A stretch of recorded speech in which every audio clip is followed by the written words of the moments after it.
There was speculation that Churchill may have had Alzheimer's disease in his last years, although others maintain that his reduced mental capacity was simply the cumulative result of the 10 strokes and the increasing deafness he suffered from during the period 1949–1963. In 1963, U.S. President John F. Kennedy, acting under authorization granted by an act of Congress, proclaimed him an honorary citizen of the United States, but he was unable to attend the White House ceremony.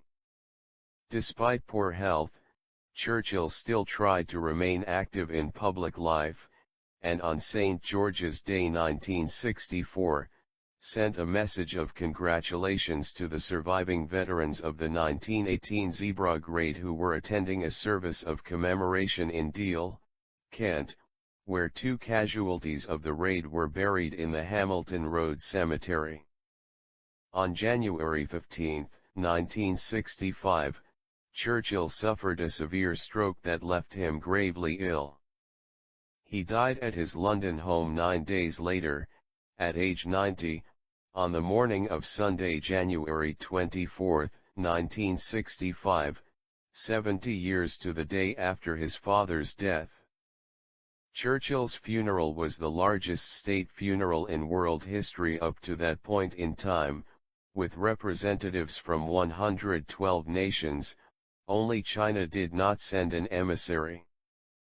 In Europe, 350 million people, including 25 million in Britain, watched the funeral on television, and only Ireland did not broadcast it live.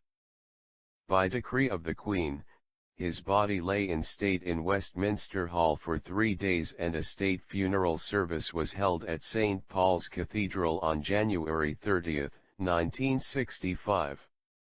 One of the largest assemblages of statesmen in the world was gathered for the service. Unusually, the Queen attended the funeral. As Churchill's lead-lined coffin passed up the River Thames from Tower Pier to Festival Pier on the MV Haven Gore, dockers lowered their crane jibs in a salute. The Royal Artillery fired the 19-gun salute due ahead of government, and the RAF staged a flyby of 16 English Electric Lightning fighters.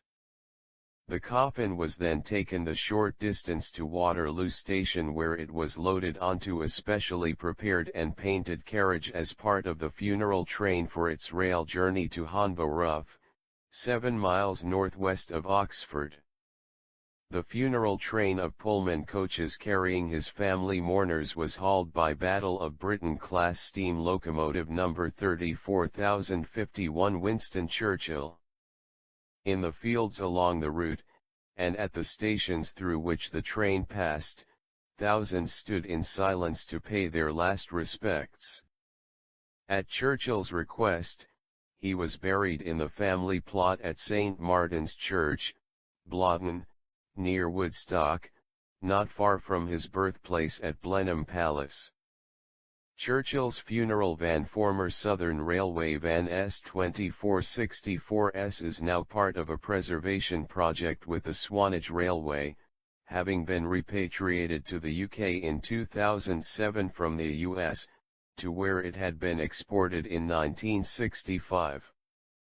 Later in 1965, a memorial to Churchill, cut by the engraver Reynolds Stone, was placed in Westminster Abbey.